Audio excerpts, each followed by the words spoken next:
All right. Good afternoon, ladies and gentlemen. Happy Thursday. I'm really excited to be here once again having this conversation. We are in April, which is a month that we observe World Autism Day. That was on the 2nd, and we are still continuing with the conversation because this month we are ensuring that we do everything we can to create awareness around autism. And I am really excited to have a wonderful lineup, very relevant people in this conversation, and I can't wait to hear from them, to learn from them. If you watch this conversation while it's ongoing, please feel free to ask any of our panelists questions. And I'll be your moderator today. My name is Gathoni Mbogwa. I'm a clinical psychologist here at Chiromo Hospital Group. I'll start with exactly how my grid looks. First on the panel, we have John Kimayo, who is an occupational therapist, Early Milestones Intervention and Development Center in Thika. John, welcome to this panel. Hi, John. Thank you. Hi, thank you so much. I'm much grateful to be with you today on this forum to tackle 1, 2, 3 and discuss about autism. Correct. Thank Hello. you, John. We are happy to have you. Okay. Second on my panel, we have Karen Morioki. Karen Morioki is an autistic advocate and founder of Kenyans Living with Autism. Karen, we are really honored to have you in this panel today, and we can't wait to hear and learn from you. How are you doing today? I'm doing well. I can't wait to be on. I can't wait to start. Thank you so much. The next panelist is a face that you all know either from media or from our panel conversations that we have had, and her name is Sylvia Mochabo, who amongst very many other hats that she wears, she is the founder of Andy Speaks for Special Needs Persons Africa, the organizer of the recently held event at the Kasarani grounds on autism awareness on the 2nd of April. How are you today, Sylvia? We are honored to have you. Thank you for having me. Always ready so long as we're doing what we do and we raise awareness. Thank you. All right. And last but not least on this panel, another gentleman. I really love that the panel is really balanced. We have Ian Kiplagat, who is a psychologist and mental health advocate here at the Chiromo Hospital Group. He's currently under training, but we are really honored to have you to contribute to this conversation, and I can't wait to delve into it. I'm going to start this conversation by putting all of you guys on the spot. And as advocates, I really would like to hear from each one of you. What have you been doing in regards to creating awareness for autism in Kenya for this month? Oh, well, in your community, in your own space, yes. We'll start with John. Let's start with John. Oh, well, thank you so much. Because being the first person, we normally say ladies first, but now because it is men's first for today, yes, it's about autism. Now, first of all, should we start with autism or creation of awareness, or where should we start? The question is, what have you done in regards to creating awareness for autism? Maybe the past 8 days, yes. Now, thank you so much. For the last 8 days, what I've been doing is just creation of awareness in a manner that one, I've been just using my social media, because that is one of the platforms that most of the people currently in Kenya and outside the world, they are using it. Number two is creation of awareness by teaching the community, and also giving the right, giving the information about the autism. What is autism? How is it managed? And also giving the psychological support to most of these people who are having kids who are having these kids with the autism. And also another thing that we've been doing right now, as you've heard, I'm from early intervention and early milestones and development center in Thika. So what we've been doing there in that clinic, we've not been having autism kids. But now, as an occupational therapist, I went there and we've started creating awareness to start a center there where we'll be starting seeing new clients for autism. That is what we've been doing since the beginning of this month of April. Wow, amazing, John. It's really amazing to hear you say also, that. And I love another thing that I can say, we've been sharing knowledge from are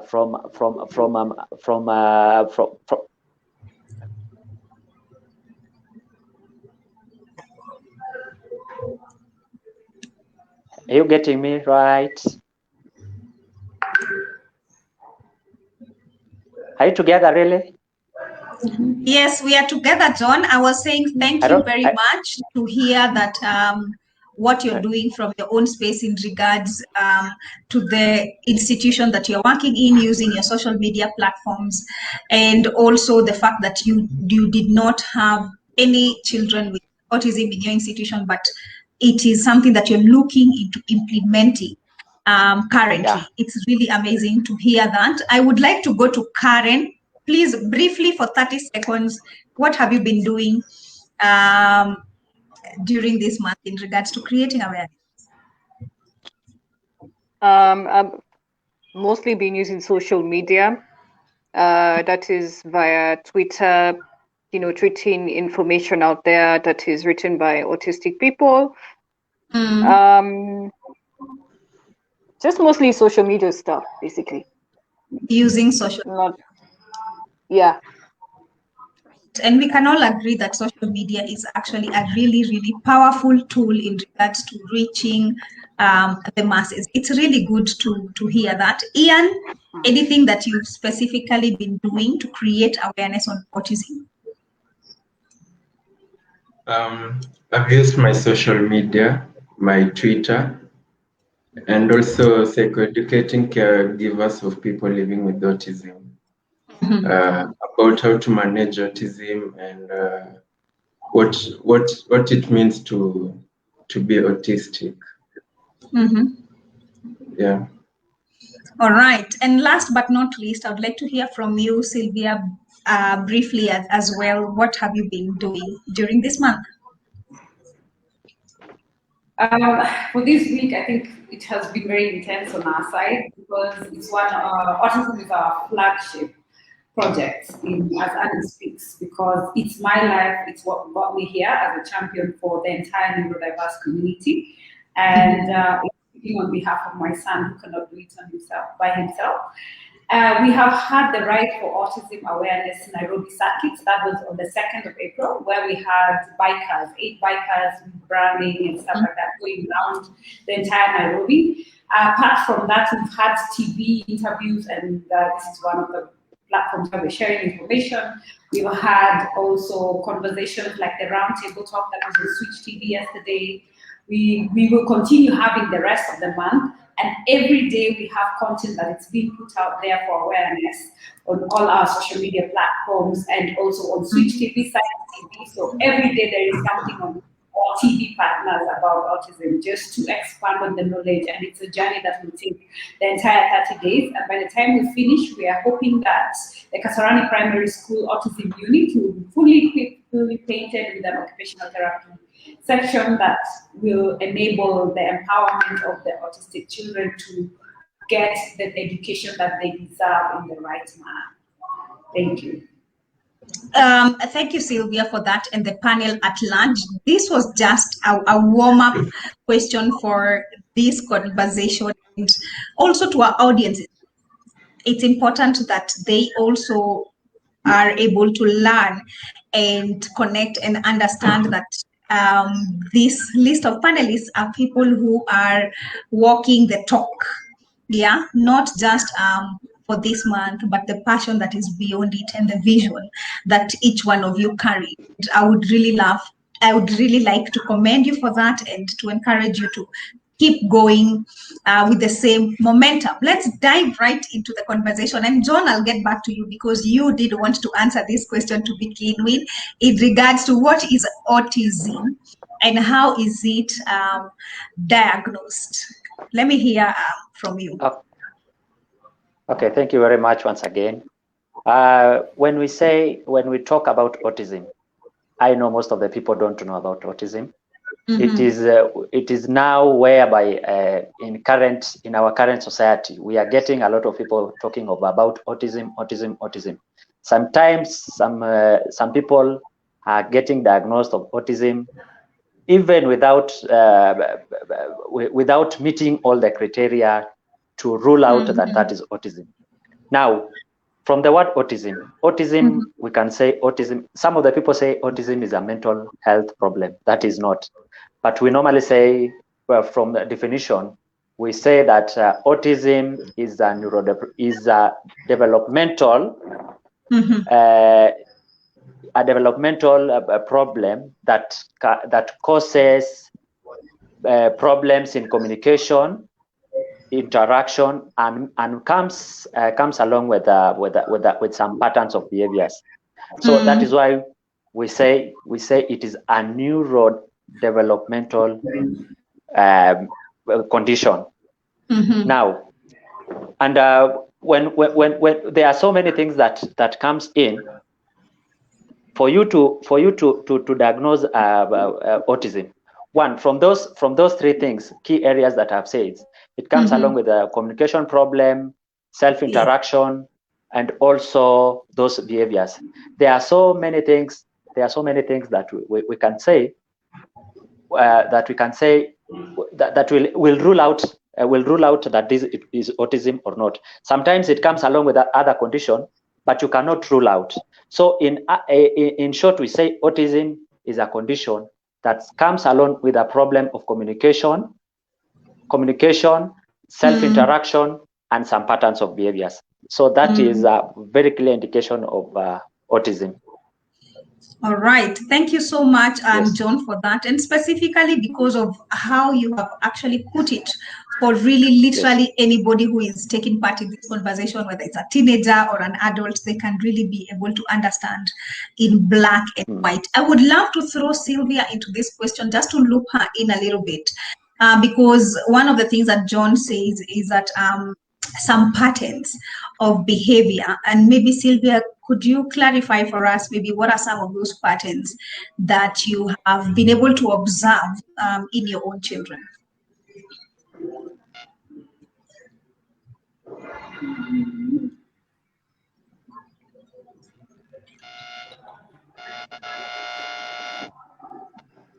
Sylvia, please unmute.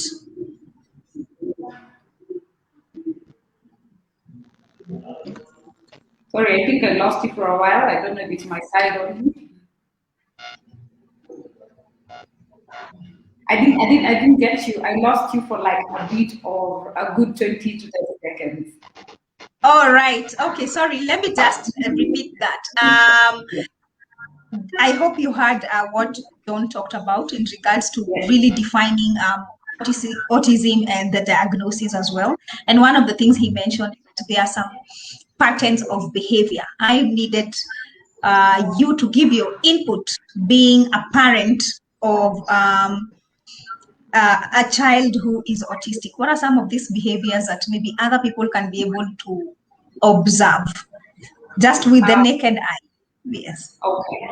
So we have things like eye contact.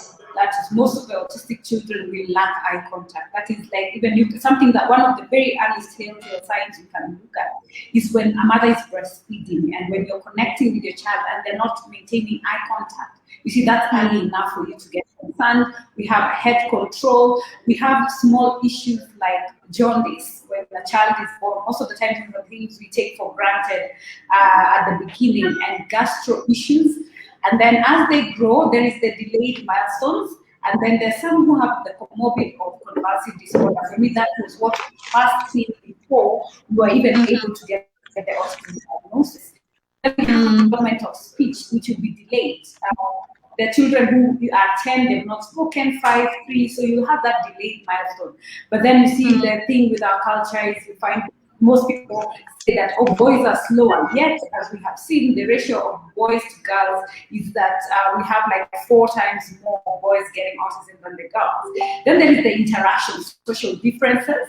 That is, they have a harder time playing with other children, so you find that they'll be playing on their own. If you give them a toy, so to speak, the way they will interact with it, let's say if it's a car and it's a boy, normally automatic to find there is how they go and start riding it. But an autistic child will find maybe they will start fidgeting with it or not doing what is conventionally said as normal in our regular life. Or they will tend, if you line up toys, they'll tend to pick something totally different as from what you expect a child to normally do. And then we have things like when it comes to the repetitive behaviors, we have flapping, steaming, going round in circles. And this is the stimulus. This is a way of them, it's called steaming. It's just a way of them calming their systems down. And sensory, they find that our children will be more sensitive to some textures, food, and also noise, and being touched. Not all of them would enjoy that, and even like giving hugs. You know, the babies love that. So, but then the other thing we have to note is that not all children have the same symptoms. You will not find one autistic person who is exactly like the other. So when you meet one autistic person, you've only met one. So out of this entire spectrum, that's why it's called the autism spectrum. So it's that umbrella term comes from the fact that all of them have different challenges, different characteristics, and they have, like when it comes to repetition, there are those who have echolalia, which is repetition of words, while others are totally non-verbal.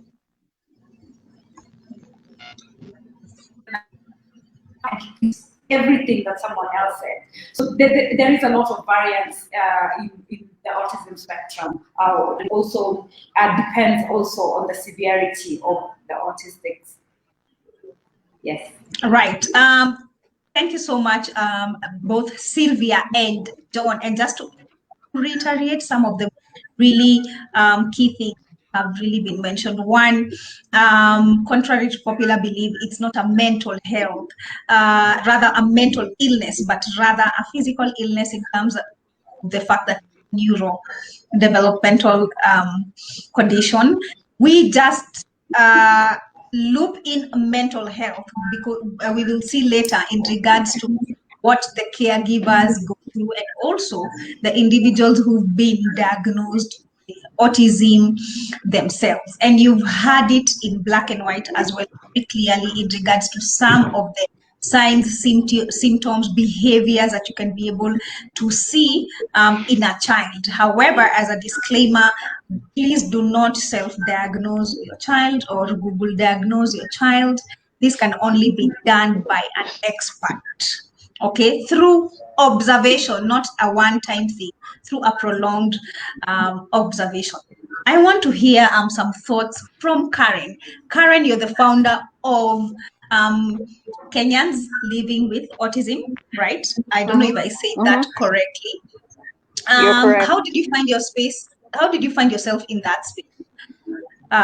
Yes. Oh, wow. I found myself in that kind of a situation, you know, because it was like a self-discovery thing.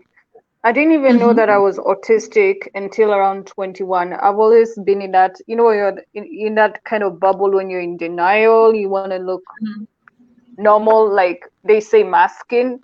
You mask your traits, and especially this is very common among autistic women and girls.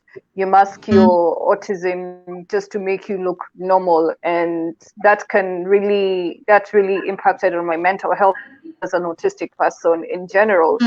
So I looked at the psychiatrist report, and that word just came like it just came like a split second. I knew, yeah, I'm autistic. So within that period, I started speaking out. I started looking for materials on the internet about autism, but I realized some of the materials weren't impressive at all because they deal with what we call the medical model of what autism is, rather than the neurodiverse model. Like, I use the neurodiverse model because it describes our existence as autistics. It's how we see and process the world differently. I look at autism as a neurodevelopmental disability of how we see, how we process information, how we interact with other people differently. And in this case, like for me, as an autistic person, I look at it in such a way that I'm different. I just see everything around me differently compared to what non-autistics look at it. Yeah. So that is actually what led you to now creating this space, this foundation, this organization. And what has been your discovery since creating the organization? Well, the discovery is that, a lot of parents have been reaching out to me just to help them, accept their kids, their autistic kids and adults. After self-discovery, during that time when I discovered that I was autistic, I decided, you know what, let me just speak out and create awareness and educate people around me. Hence the need of just forming a page as a way of just creating awareness. So I just decided, let me just try and reach out to several people on social media to just have a space where I can be able to educate parents and other professionals out there who have been working with autistic people. Yeah. Wow. Thank you so much, Karen. I really, really appreciate your presence in this panel, you and Sylvia, as well as one being a caregiver and somebody who is really letting us in and giving us insight into their own personal life. That really takes a lot of courage. And before we actually go to the next question that I really want to ask, allow me to go back to John for purposes of people who are engaged in this conversation.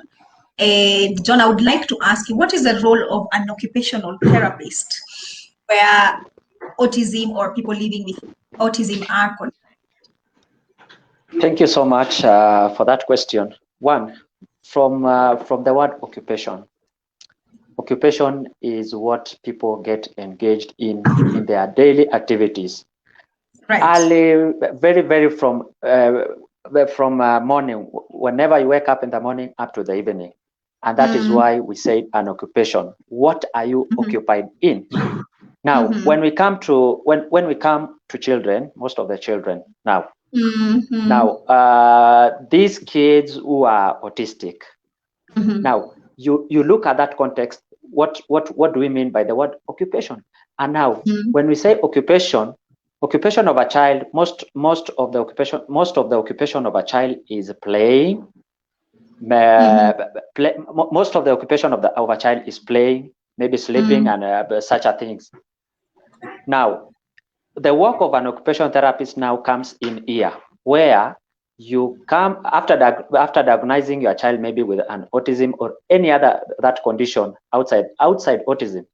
Now, occupational therapist comes in and uses the activities of daily living that child is supposed to perform, to use it as a means to bring a meaningful maybe let's say we will use that activity as a means to bring an end, of which by the end of the activity it will be a very useful thing maybe in the life of a child. For example, when a child is not used to maybe the child is not used to eating, for example, and eating is one of the fundamental activities of daily living for any person, be it a child, be it an adult, be it anyone else. Now, whenever you come to these autistic kids, and the way one of our colleagues have just said they are choosy, maybe in their foods, there are some of the foods that they will want. There are some that they will not want. It's just because of these sensory issues that is within the condition that is presenting itself within that child. Now, an occupational therapist comes in. Now, from that behavior that the child is doing, we try to improve, or we try to maybe to improvise a certain behavior.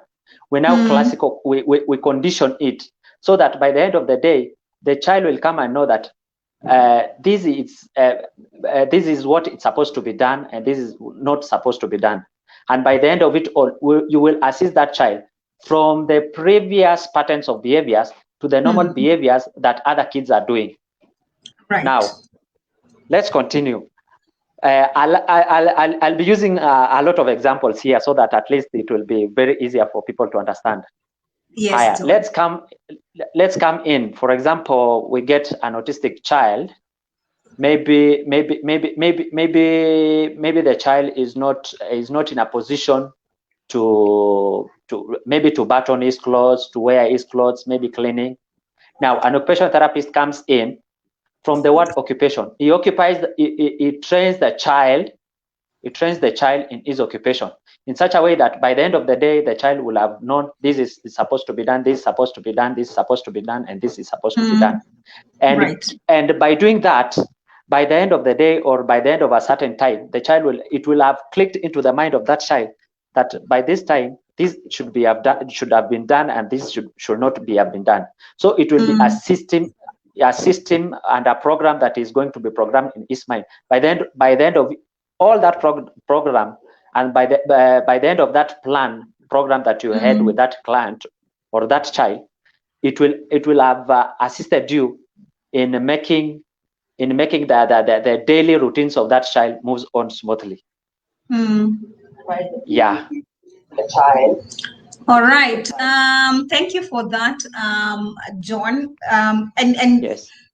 Basically, what John is trying to say is just to help and support that child in regards to changing the behavior that we are seeing, which is the symptoms, meaning that they have autism, to normal behavior. And normal here we are saying the most prevailing behavior that other children are emitting. I know I really don't like to use normal, abnormal because of the various definitions, but I will just specifically say to behavior that is being exhibited by most children, maybe that age, in regards to developmental milestones. So really, thank you for that. We have a psychologist in this panel, Ian.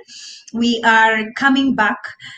We are getting to you. And one of the things that Ian, I would really like to bring your insight into this is in regards to the mental health, of the people who are autistic. So what mental health risks do people living with autism run?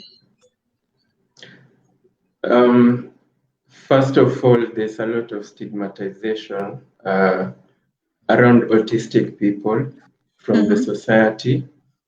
So they tend to be prone to depression, also anxiety, because they're stigmatized. People see them as having as in they're not normal. They're also prone to stress because, for example, autistic children cannot play with other children. They might feel discriminated, and this will tend to affect their mental health.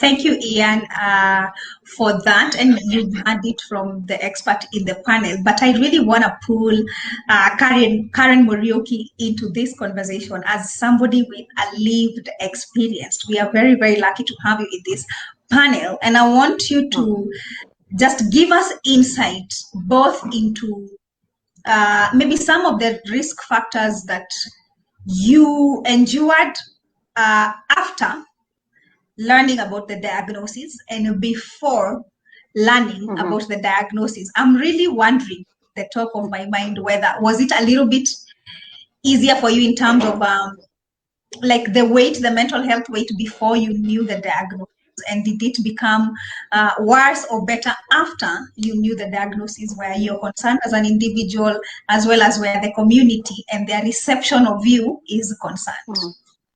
Yes.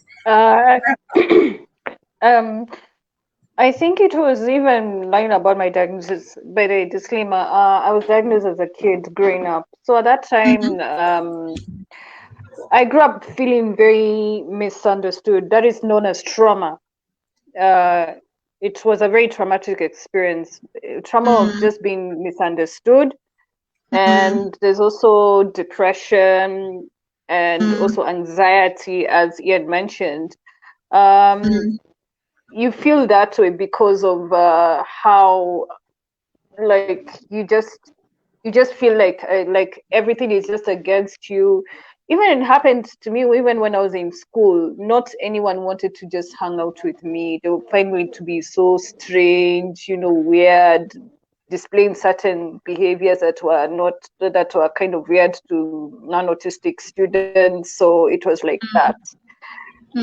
But after having found out that I was autistic, like I was around in my early 20s, I think 21, I realized, okay, I really need to do a lot of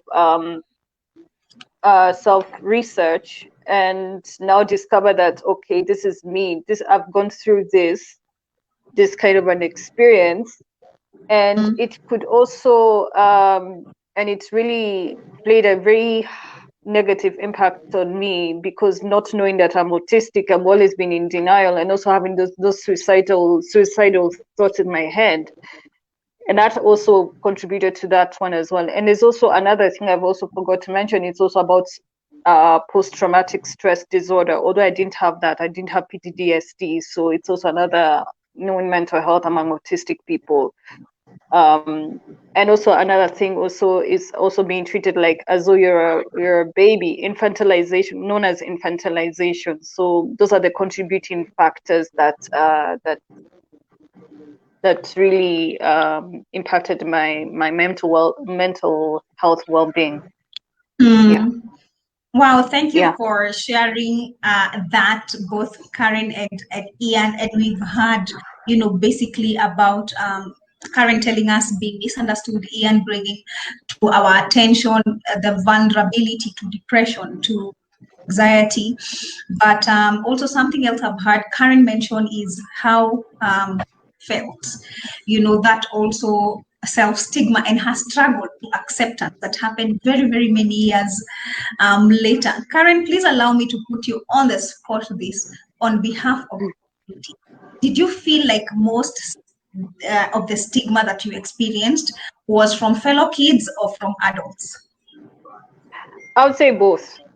Both Okay. from the children and also from the teachers at that time. In the 80s, no one knew anything about autism in the 80s, even in the 90s. There's just no understanding about developmental disabilities, especially autism. No one knew. That also contributed to that as well, to that kind of what I was going through. So yeah, I would say it's both the teachers, both the adults, and also the students. And also the bullying also took place as well. I was also being bullied as well. Wow, thank you, Karen. Yeah, I know maybe you didn't expect that kind of a question, but thank you for being honest with us. I really appreciate that, because part of this conversation, the reason why we want to create that awareness is to bring to the attention of other human beings out there in terms of being better and doing better. As a parent, it's your responsibility to teach your children, right, that if you see somebody else who is differently abled, bullying is not the way to go. All right, they need from child to child. As an adult, we need to be better and even do much better, because we are not only role models, but our words and our actions towards people who are differently abled, and especially children, really impact them for the rest of their lives. We really need to be conscious of how we treat people, and also bearing in mind, nobody chooses this. I mean, it could literally happen to any individual throughout our lifespan. So thank you so much for that. I really appreciate that. For Sylvia, as a parent, as a caregiver, what are the risks of the mental health risks that either you have run as an individual, or parents are likely to run, depending on the severity of the autistic symptoms of their children?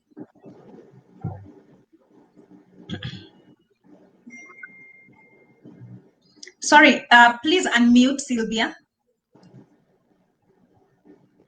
Yeah, okay.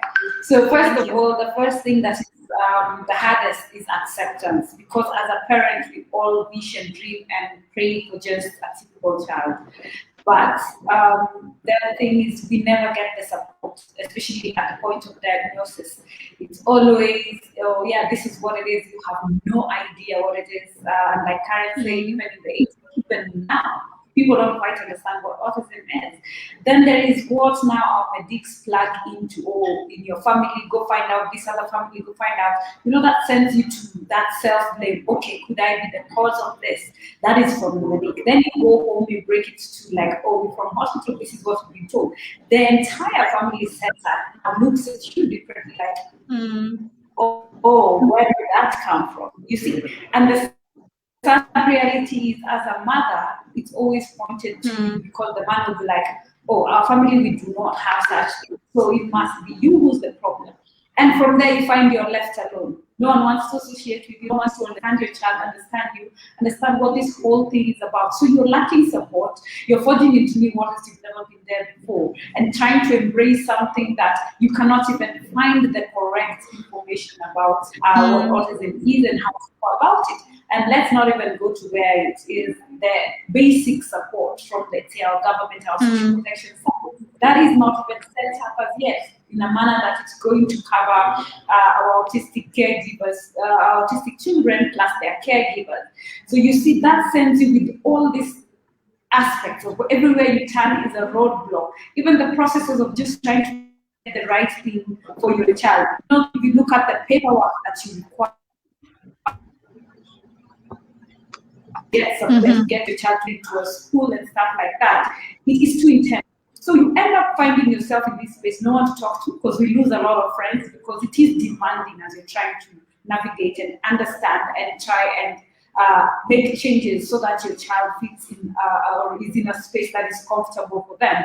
And it's a discovery journey. And you see, even going out with social interactions, you will always be left out, because our hyper child, there'll be that branding that we have. Or if your child is not verbal, or your child is already being branded as dumb or deaf, there is a lot of branding and seclusion that comes, and that hurts us as parents, because your child, most of our autists who are non-verbal cannot express, might not even understand what is going on. So you get the pain as a parent, and it's not easy. So we mostly fall into depression. We don't have a support system around you. And I must say, from personal experience, it's not easy. It's not easy at all. For me, I had to go through the same twice. Even when you're getting a diagnosis for the second child, it took me, despite having had my first baby diagnosed already, it took me another like 4 years to even accept that there is that possibility of them being in the spectrum. So it's not something easy, no matter how educated you are, even if you've walked that journey before. What people need to remember, at the end of the day, we are all human beings. And at the end of the day, we also all want the same thing: love, acceptance, support. Nothing, it's not something that's hard. And we are all different. It's just that our own children, theirs is just more accentuated than the rest. So acceptance and integration and inclusion would go a long way in making this journey a bit easier, especially for us, in the balancing of work-life balance and at the same time trying to take care of a special needs child. Thank you. Thank you so much, Sylvia, for that. You know, I can only imagine really what it must take to, you know, to just take care of yourself, your own life goals, and still be a caregiver of not only your children, but also your family. And some of the things that you really highlighted, you know, they've hit me, you know, after the initial diagnosis, you trying to absorb that and understand that, go explain it to your partner or to your family, and get a backlash for that, or even more questions that you cannot answer as an individual, and then go to friends, still get the same kind of vibe or treatment. At work, it is a lot. And I hope that this conversation that we are having here and everyone is doing in their own spaces, and even the people who are in this panel but are doing something, I really hope that we are going to be in a better world, and our children will grow up in a better world, you know, that is different maybe from parents in the 80s. This next question is really for all the panelists, not anybody in specific, but I'm wondering, and I would like to start with John and Ian. In a general overview, we have heard from Sylvia, we've heard from Karen. How can individuals either living with autism or who are caregivers, how can they cope with all these mental health implications that we have heard here today? Thank you so much for another question and time. And for these caregivers, as you've heard what Sylvia said, actually it is very hard for them to reach that acceptance. It reaches a point, even some of the partners, they break because of this condition. It's only that some of them, they don't know. They don't have someone who is near, who can just get into their shoes, to maybe to explain for them what is this condition, how is it handled, what is supposed to be done, what is supposed to be followed. But now it ends to be maybe fracas, if that is what I can say, for some of them. As you've heard what Sylvia said, maybe some family members come in and says that is not something that is within our maybe in our family, and it has not been there. So that one is, you are the one who is responsible for that, which right. It's not supposed to be like that. So whatever we can do about that, you just come in and you give a psychological support, psychosocial, emotional. You just involve. You get in touch with some other medical practitioners and even psychologists, and you tell them after knowing what is this condition, after accepting, now you give in the psychologist the time, maybe to counsel them and to understand more. Maybe, for example, as you've heard Sylvia was saying, that it took her like 4 years to accept. And I'm pretty sure that before she accepted, she underwent so many things, even meeting new friends, giving her advices, and now she was in a dilemma to determine which is which. But now we thank God that maybe she got the right person, and she got to know about this condition, and that is why she accepted, and she started that program whereby she is now an ambassador of this autism. So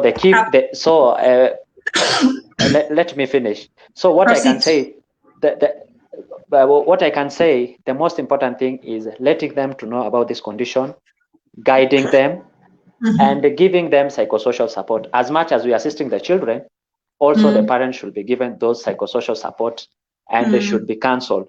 Whenever the children are growing, they are improving, and also with them, they should also grow. They should grow strong. As they are handling these children, they should also be strong in whatever way. And that is one way of assisting each and every one of them. And I think the progress, I believe the progress and prognosis of the children will be just okay. Such amazing words of wisdom from John Kimayo. We really appreciate that. And just to reiterate, that is again, like this, the burden of giving is not easy. And one of the ways that you can use to cope is to get your own personal therapy. I love that John has emphasized that they need to grow. The caregivers as well, their lives need to continue. They need to also be strong so that they can also be able to give good care. You know, literally what we say, you can't pour from an empty cup. So they also need to take that time to replenish Very true. on themselves and continued. I love also the emphasis on continued psychosocial support. The same way life is a journey, caregiving is also a journey. You know, so you need continuous support at every stage of that child's development as you're growing with them. Thank you really so much. Ian, I would like to go to you as well. Other than what John has brought to our attention, how else do you think or feel either individuals who are living with autism or caregivers can cope with their mental health space? Thank you for this opportunity. One, joining support groups. It will help you and understand that you are not alone, and you'll be able to learn from other people how they cope. So as a caregiver or as a person living with autism, joining a support group is very important. Secondly, acceptance. Accepting something that you can't control will go a long way. Also, understanding that you're not alone is part of accepting. Thirdly, seeking help from a mental health professional or talking to someone close, maybe a friend or a family member. And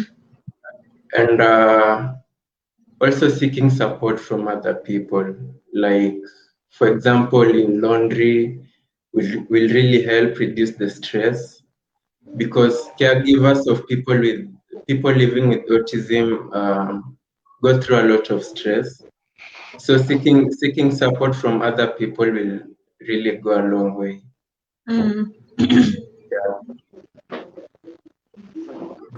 Thank you so much, Ian, for that. And if you're listening to this conversation or you join this conversation later, again, a lot of emphasis on therapy, but I really love support group. I'm a really big believer of support groups of whatever it is that we are going through, whether you're a single parent, whether you're divorced, whether you're grieving, whether it's any issue, because there's something really powerful about coming together with people who are in your exact space, people who you can really share in oneness. It's not theoretical, you know, this is something that you all are experiencing, maybe in different ways, but it's still the same thing. And there's so much power in being able to have that. And now I would really love to invite Karen into this conversation. We've heard from the experts, occupational therapy, psychologists. You, as a person with lived experience, what is it that has worked for you in regards to coping with the very things that you shared with us earlier on in this conversation? The best way I can say how I coped with the fact that I'm autistic is just joining support groups, either parent-led groups or even especially even autistic-led groups, which have been really helpful to me. And at the moment, right now, I'm in I think 3 autistic-led groups already, and I'm also part of the parent-led group where I can now educate parents about my lived experience and how they can also be able to also be very great caregivers to their autistic children. But they also need to learn from actually autistic people like myself, who are the real experts in terms of autism. So yeah, so I've also done a lot of research. I've been looking over the internet just to get correct information about myself. And yeah, I think basically it. All right. Thank you. Yeah. You really heard from Karen yourself. And I really want to emphasize on something that Karen has said that I really don't want us to take very powerful, is the power to be able to know yourself.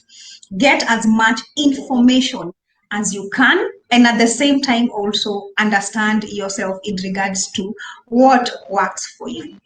Very powerful. I was just having a conversation yesterday night with a group of young people, and the conversation on what works for you is like an example of the way everybody would like to be a reader. People are always posting books, current read for the month. But if you're not a reader, you're not a reader. If YouTube works for you for information, then go for it.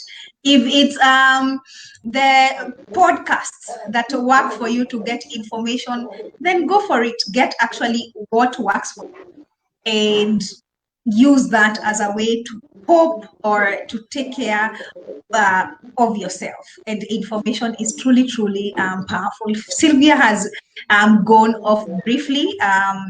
I think she's reconnecting again. Welcome back, Sylvia. As a caregiver, we've heard from you yourself, heard from John in regards to the burden of caregiving. What is it that you have been doing that has worked for you in regards to coping?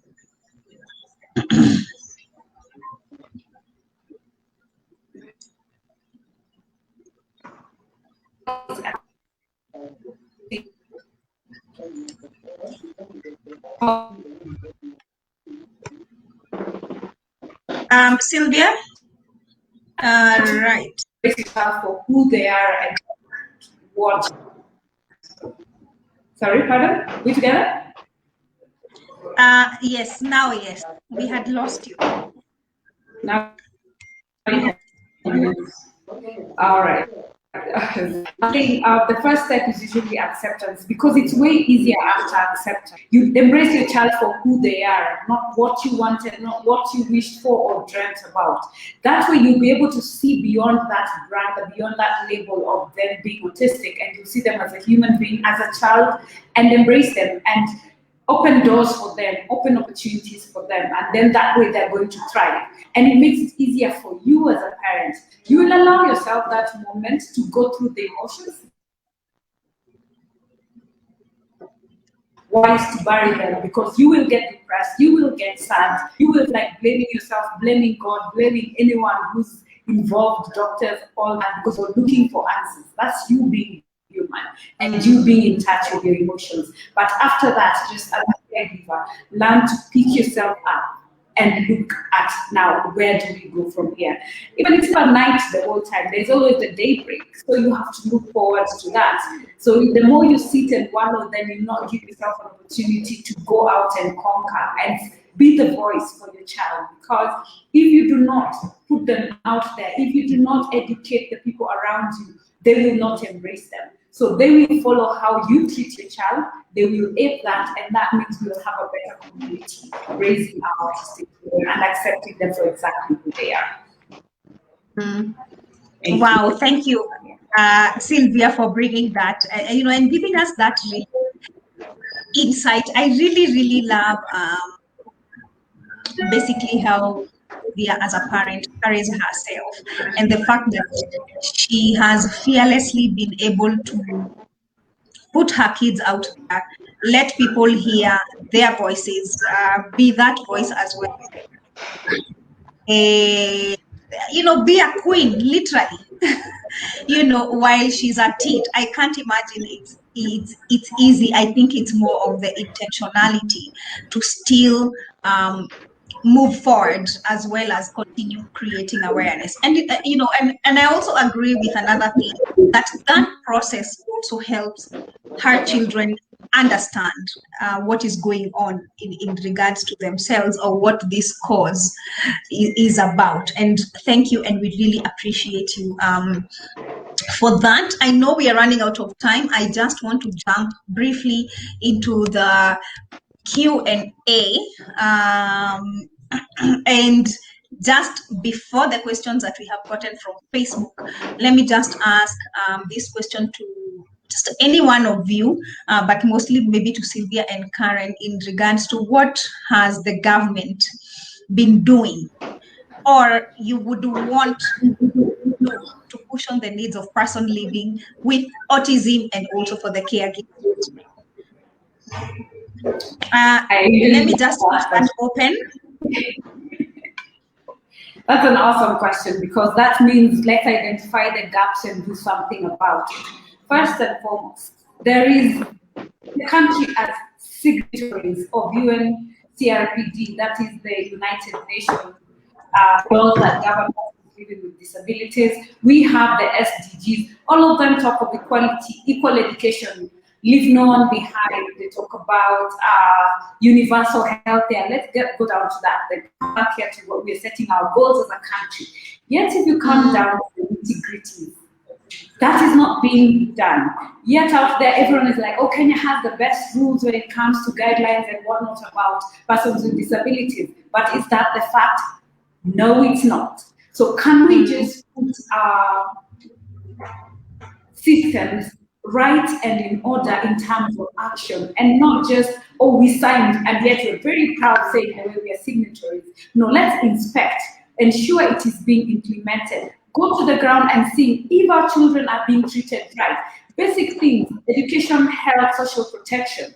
Those are the things that we need as basics as citizens. We pay taxes also, right? So we also need to deserve the same equal.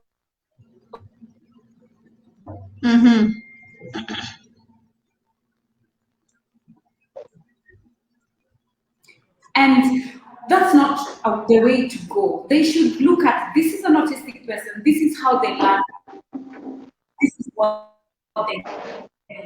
This is the healthcare system of everyone else. This is what a special needs person needs. So you make those amends and adjustments. When it comes to social protection, don't give us blankets so people start, oh yeah, there will be tax exemption. But then when I come as a parent of a special needs person, you tell me, oh, first of all, to even get the card, I need to see more doctors than everyone else. That's a given.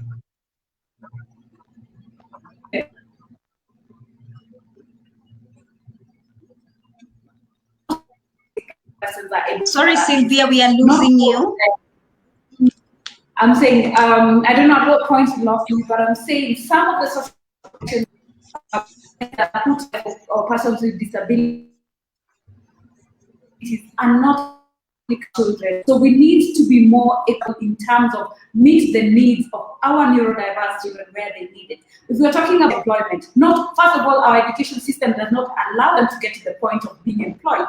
How about to extend that to that caregiver who has to live their life and take care of this child for the rest of their lives? When you look at tax exemption, let's take the vehicle, you say until when they're 18. If they're not able to get the therapy that they require to be able to coordinate their body and run and operate well, then they're not going to be able to do that. How about you get the person who takes care of them to take up that responsibility? We're talking about employment, fixed education, fixed health.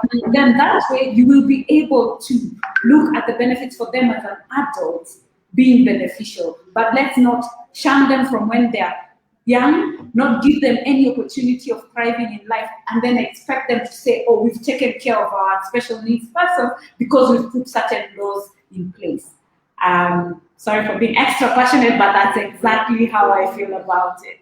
Thank you. You are oozing passion, absolutely. And I mean, and that's the way it should be. There is no any other way. This is time to be heard. This is time to implement, enough of the story, enough of the policy. We now need to see actions, because we are living. I mean, if Karen is here and she's talking about a diagnosis 80s. How many years later that we are still having the same conversation? We are still stuck almost like in quicksand. So I really do appreciate conversation, and you've really had it from Sylvia as a caregiver. Issues in regards to social protection, to the healthcare, to education systems, to therapy, and to also medication. I mean, these are real life issues. No parent should have to choose between basic needs and survival needs. No parent actually needs I thought of something small, very at that fast. point. Karen, sorry? Yeah. Can I just bring up one of the key things that we're looking at? Very basic example. Our children use diapers longer than our typical children. You find adults in diapers. This is the entire neurodiverse community. Yet diapers are very expensive. I still have to buy medication. I still have to pay taxes like everyone else. Yet when we come on this other side and see the government that if you look at our cancer patients, their NHIF can cover for them. When you look at our children, their therapy is not, their doctors are not, even medical insurances are turning away. They're not looking at the person who's, I have malaria, treat me for malaria. Don't brand me because I have cerebral palsy or autism and blame it on that not to cover. It is totally unfair. Even for the diapers, they need to be either free, subsidized,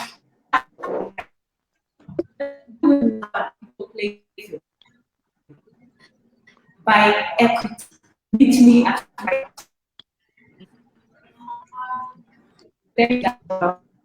I'm sorry, Sylvia, and it really breaks my heart that we have to keep losing you in your passion in regards to internet matters, but I would still challenge you to still get into the text box and still really just highlight all those issues. I think we can literally just have a Twitter conversation specifically, focusing on those issues and tag relevant people, because again, our responsibility is just to create that awareness and make the necessary noise. Karen, what would you like to see government or what has been done? Wow. Hey, I'll definitely agree with Sylvia on this. The government has done zilch, meaning nothing. It seems to me that they just don't understand about neurological developmental disabilities, and autism falls under that umbrella of developmental disabilities. It simply means that they don't know anything about autism. It is because they're refusing to listen to actually autistic people on the ground, like me. If they would approach me and say, okay, what is autism? And I could explain to them that. Another thing that I have some few concerns about is unemployment. I had this conversation with fellow autistics out there. Autistic people make up 98% of unemployment. It is because of the perception of how society views us as autistic people and even other disabled individuals. Another thing is also the fact that, okay, Kenya is a signatory to the CRPD, but they have not implemented the CRPD. They have not included actually disabled people on the ground, especially actually autistic adults like me on the ground in decision-making matters, which has really upsets me.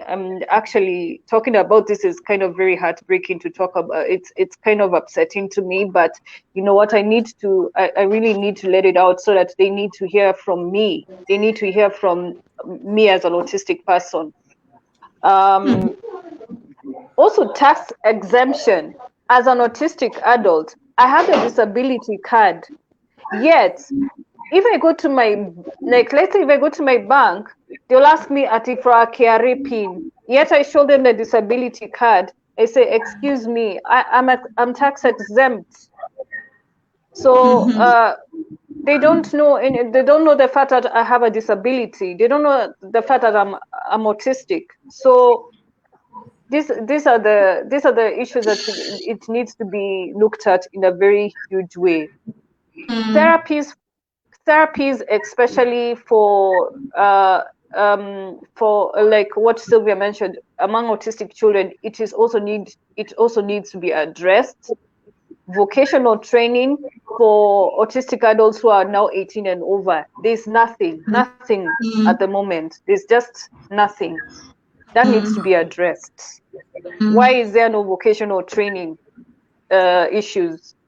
So what we really need right now is to educate the government about autism and other developmental disabilities in general. Yeah.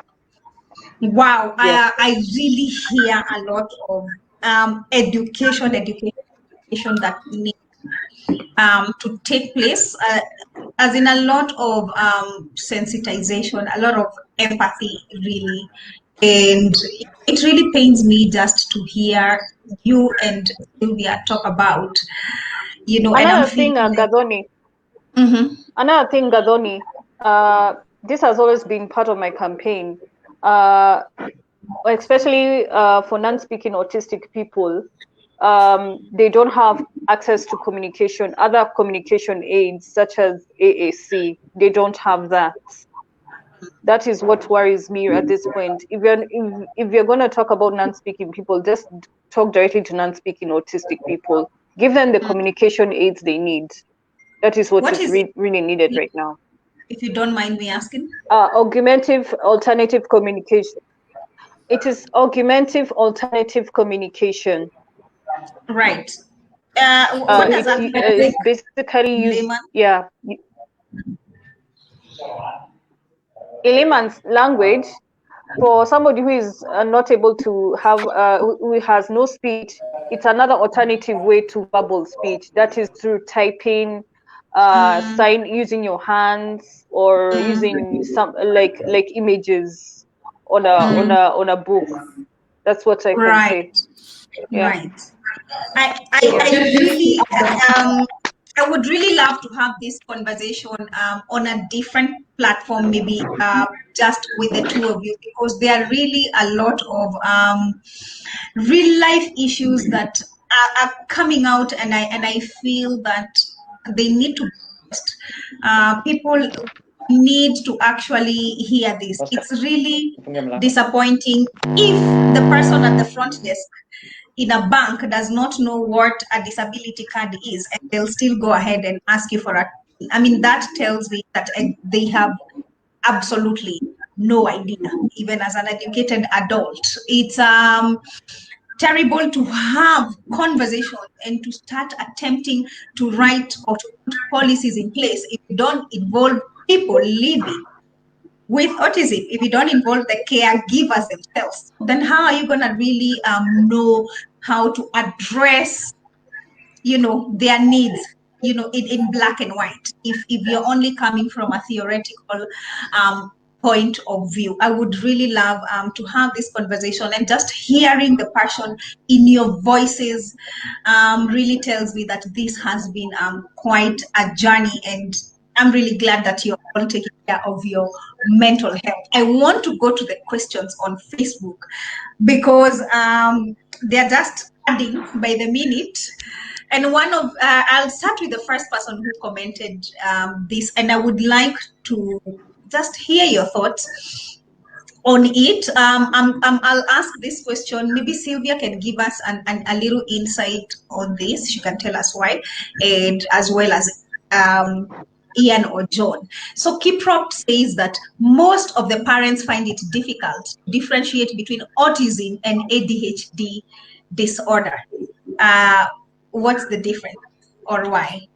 Okay. ADHD, let me just break down. First, there is autism as a condition on its own. Then we have ADHD is also a condition on its own. That is attention deficit hyperactivity disorder, which has two categories. You can either be hyper or hypo. That means either all over or extremely calm.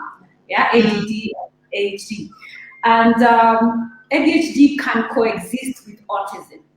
autistic persons have comorbid conditions. Comorbid is coexisting conditions. The way you have autism with OCD, autism with ADHD or ADD or ADHD, or autism with epilepsy, or cerebral palsy with autism, or Down syndrome with autism. So they can coexist together. So according from the assessment there, now you'll be able to draw the line. Is the child just purely attention deficit hyperactivity? And remember, ADHD is something that can actually be cured, or someone can live a normal life with it. We have very many people with ADHD because you can either use diet, you can either use just aligning and setting systems what it is as well, like our daily living, right? And understanding and what's this other thing that we normally do? Medication is the last resort for ADHD. Autism doesn't have medication, but there are medicines now for comorbid conditions. Or like if someone is insomnia, that means they have issues with sleep. Then you see that's the time now you will be prescribed for either routine or medicine to help sleep. So it varies, and that requires what you call this assessment for you to know exactly which of them it is. Yeah. So if there is something I've left out, maybe our OT can let us know. Yes, thank you so much, Sylvia, for giving us just good insight and really explaining it in a way that is really very well understood. As a practitioner, Ian, why do you think it's difficult, or why do you think this individual is asking in regards to difficulty in differentiating? And while you're at that, I would also like you to throw in, is it possible for somebody to have both autism and ADHD? It's difficult to differentiate between autism and ADHD because a child with autism and a child with ADHD both have difficulties with their schoolwork and also focusing. But the difference is a child with autism avoids things they don't like and fixate on things they like. For example, playing with one toy all the time. And also a child with ADHD has difficulty focusing on things they should concentrate on. Another thing is a child with autism has difficulties communicating and interacting, while a child with ADHD talks a lot most of the time. And it is possible to have autism and ADHD. It's possible. Thank you for that. I mean, the symptoms are quite similar in some front, but if a professional, a real expert is actually dealing in the observation of these kids, then they can actually be able to, demarcate between this child is autistic and this other child has ADHD, or even that a child has both.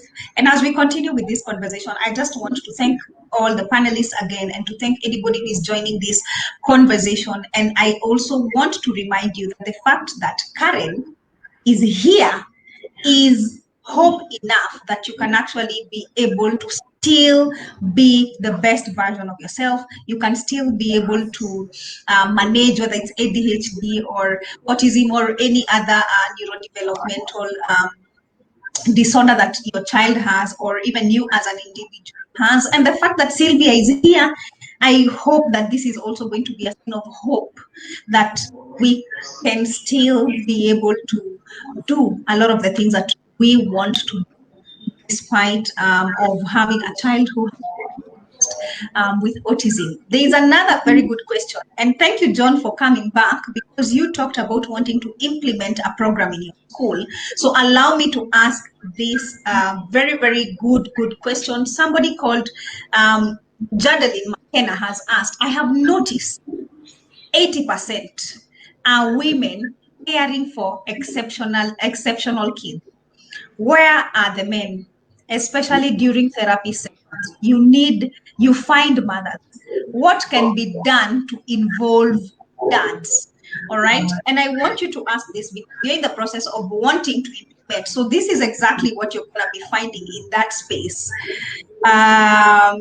So what is it that can be done? Or because also you are specifically an occupational therapist, have you observed this some of the other disorders? And what is it that we can do?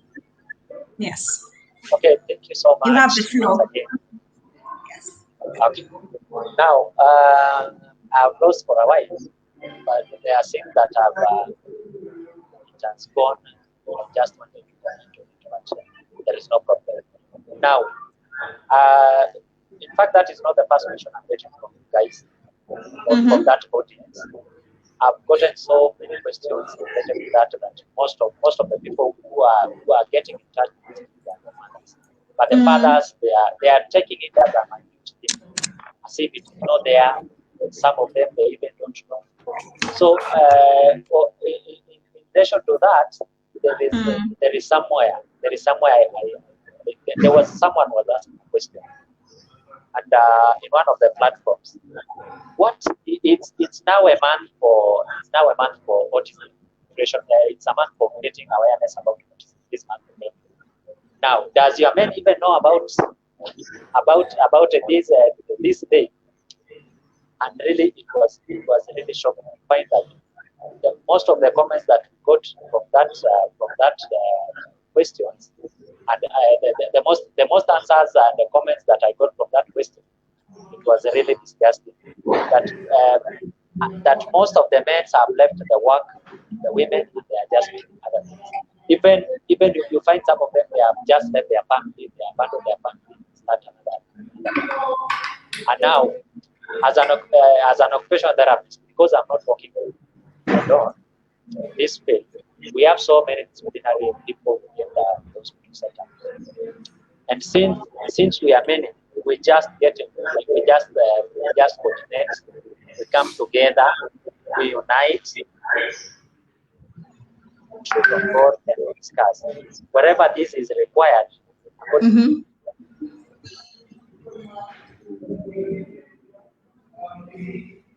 John, we have lost you there for a bit.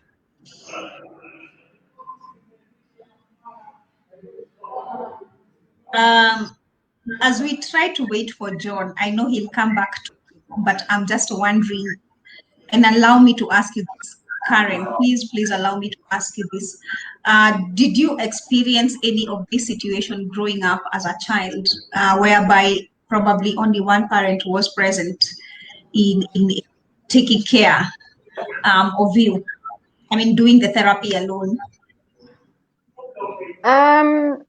Yeah, yes, I've experienced that one. Yeah. My dad actually was present in the therapy sessions that I went through, especially both OT and speech therapy, all through, even getting resources for autism in that during that time frame, because there was just lack of information out there, and he tried the best that he did to get a lot of info for me, also to help him get a lot of knowledge, even for himself, about autism.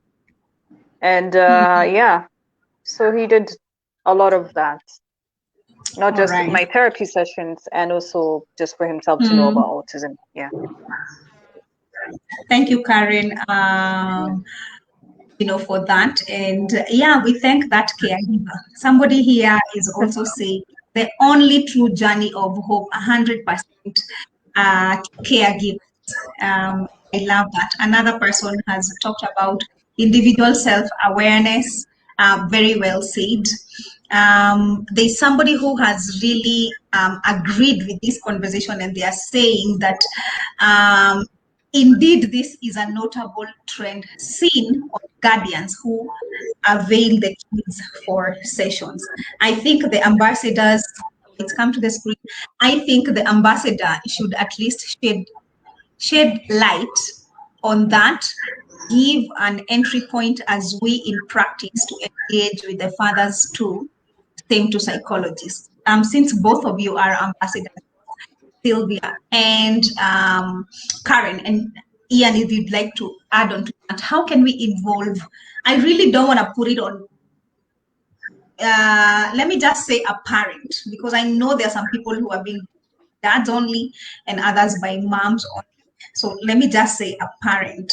How can we involve the other parent to be part of therapy for their children?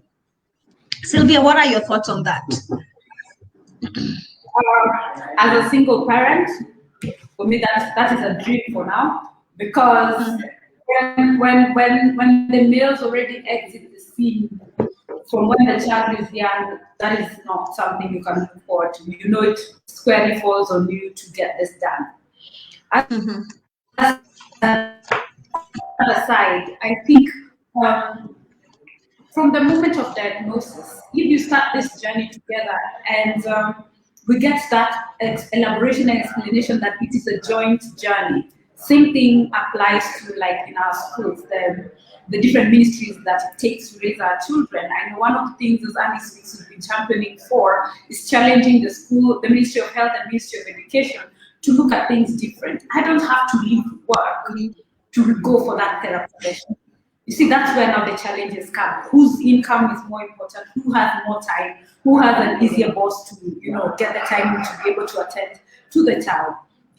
If, as a government, under the social protection, if the three main pillars of raising a special needs child come together and we say every school will have a special unit, every special unit will have an occupational therapy, and every special unit will have speech therapy, I won't have to leave work.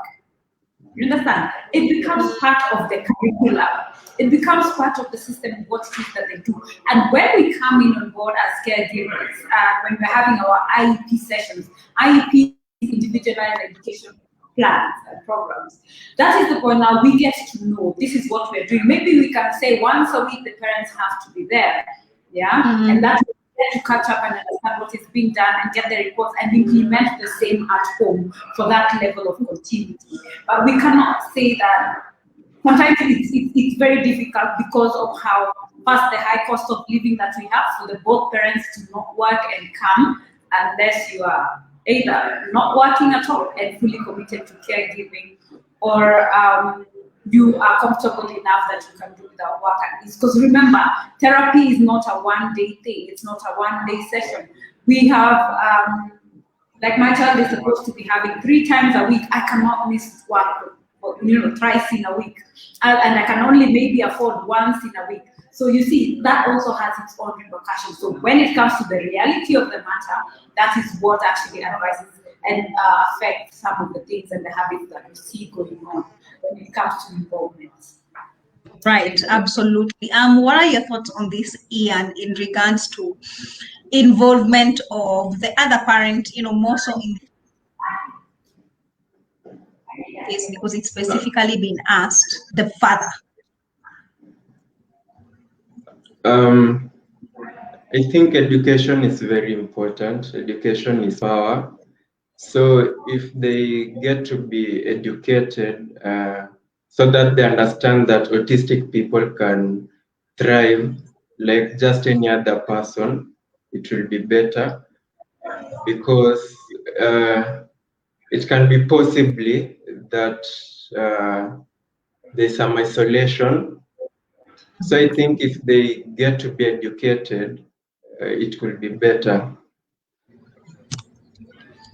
So if I hear you right, Ian, you're talking about psycho-educating them. All right, I appreciate all of you, and I appreciate all your insights. And if anybody is in the conversation, that you have had some of the ways or some of the things that we can use to involve the other parent, but really, truly, at the end of the day, I think that other parent, the father, or is it the mother, whoever it is, they have to make a personal decision to be there or to be better. Ultimately, we might want to educate them, we might want to do all these things, but they must want to be involved in that journey for that child, because they're a good human being. If they don't really want to do that, it's very hard sometimes to try and convince another person to do that. And I can only imagine how strenuous that is, to have to bear that burden alone, even though you were two of you to begin with. Somebody has talked about, Paula, I need vocational training for autistic people in Kenya. There is vocational training in Maryland, but I am not eligible for DDA. I hope that one of our ambassadors can reach out to Paula in case they know somewhere with vocational training specifically for autism. But we mentioned it earlier on with Prior Karen, like those are the things that we practically actually really need here in this country. Somebody also has talked about there is the need for our health facilities or setups offering offer family psychotherapy. This will inline help for the disabilities that are noticeable by birth, emphasizing on the importance of fatherhood inclusion in the development of a child. Same way you can't maybe need to get a passport. You know, you need the consent from the dad. I feel like that involvement can also be from that aspect as well. So thank you so much for your contribution. I really want to thank this panel, and as we end this conversation, I just want to pose a challenge to all of you, and it's basically asking you, what are you going to do different to help create awareness on autism after this conversation? What is it that you're going to do different? And also, while we are at it, because we are still on Autism Awareness Month, there's a campaign that is ongoing for autism awareness, where you can ride, you can walk, you can cycle, basically for autism, and Blue Everywhere talk about it. And Sylvia is here, who is actually spearheading that campaign. Maybe Sylvia, you can tell us more about that campaign, and also to your fellow panelists, how can they be able to support you, seeing as they are people in their own right in that space? Thank you very much, Gathoni. First, by them being here is support, because I had called out for people who can support in awareness raising and in having this conversation, and they took up the challenge. So thank you, John, thank you, Ian, and thank you, Karen, for taking up the mantle to be here today and to amplify the voice, because I think we'll be louder and have more impactful conversations when we come together. So it's not only all that one woman who's always bickering about autism X, Y, Z. So thank you very much. As for the Ride for Autism Awareness Challenge, we are challenging everyone from any part of the country, the continent, and to join us. Ride Autism Awareness Challenge, where we're challenging you to donate 2 or 200 shillings for every mile you walk. A mile is like 1.5 kilometers, I believe, yes, so that we are able to equip the Kasarani Primary School Autism Unit and set up an occupational therapy center, because these are the key areas that we're talking about. So we wanted to be a seed project where we can show the difference when we have everything for the children available in the same space and catered for, with the proper equipment, with the proper support. What different outcome are we going to do? And we'd like for the government to also follow suit. We are doing this as citizens, caregivers, and anyone who believes that our children are able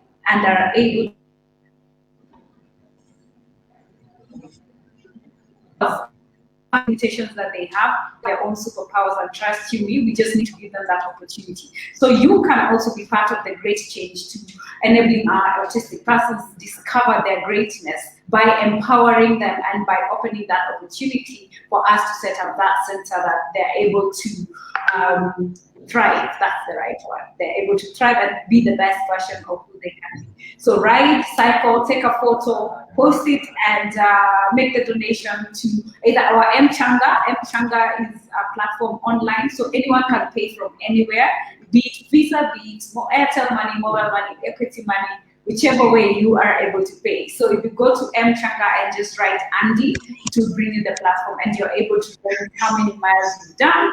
And for those who've already joined us, we've had quite a couple of guys doing it as a family. We are on lockdown, so do have some fun. Like our page, follow the activities we're doing, and let's be the change that we want to see. Thank you. All right. Thank you so much, Sylvia, for that. As you heard, reach her out at Andy Speaks on literally all of the platforms. John is back here with us. John, how can people reach you if they would want any of your services? Thank you once again. Ways you can get me, one, through my phone number, two, on social media, Facebook, Instagram, Twitter, and most of the time I prefer people to call me, text me, because getting to social media sometimes it will take you time because of the kind of work that you do. So my number is 0727 480 198.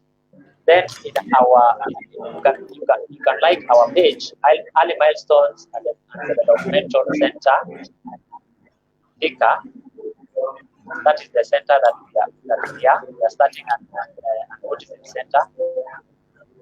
We started started by creating awareness this month, and we are hoping all along as we proceed, we'll reach where Cynthia is, and maybe maybe next year or some years to come, we have a major big event that we are going to include all of us in that event, and it will be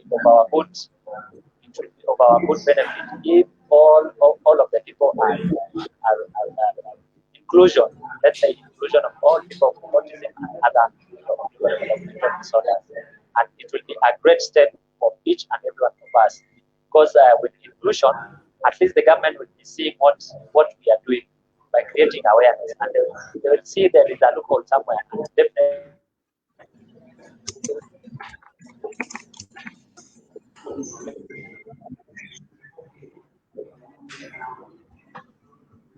All right, John, we've lost you there, but thank you, and we are going to write that number in the chat box. We are really running out of time. Karen, how can people reach out to you? Yeah, you can follow me on my page, Kenyans Living with Autism.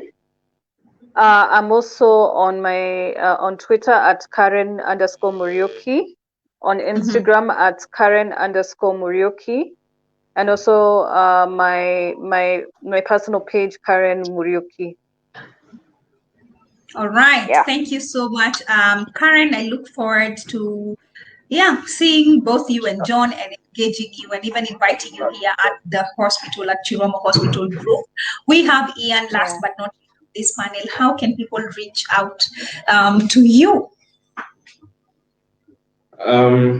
You can reach me through my social media handles, Facebook at Ian, Instagram at 3_keep 2_, and also Twitter at Ian Kiplangat 4.